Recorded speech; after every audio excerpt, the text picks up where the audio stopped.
అయితే ఇప్పుడు ఓ crazy Telugu movie 18న release కు రెడీ అయిపోయింది. ఆ చిత్రమే ఎక్కడికి పోతావు చిన్నవాడా. నిఖిల్ కథానాయకుడుగా తమిళ దర్శకుడు విఐ ఆనంద్ రూపొందించిన ఎక్కడికి పోతావు చిన్నవాడా మీద మంచి అంచనాలున్నాయి.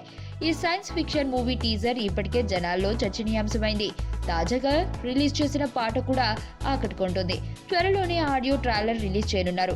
అప్పటికి క్రేజ్ ఇంకా పెరగొచ్చు. సెకండ్ ఇన్నింగ్స్ లో వరుసగా వైవిధ్యమైన కథ బలమున్న సినిమాలు చేస్తూ మెప్పిస్తున్నాడు నిఖిల్. ఆ కోవలోనే ఎక్కడికి పోతావు చిన్నవాడ కూడా ప్రామిసింగ్ గా అనిపిస్తుంది. ఈ సినిమా 18న రిలీజ్ కాబోతూ ఉండటం తమిళ హీరోలకు షాకే. మరి ఈ పోరులో ఎవరు గెలుస్తారో చూద్దాం. మరణం దేహానికే గాని ఆత్మకు కాదని భగవద్గీత చెప్తుంది.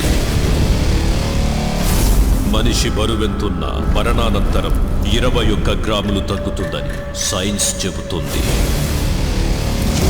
అంటే ఆ 21 గ్రామ్స్ బరువు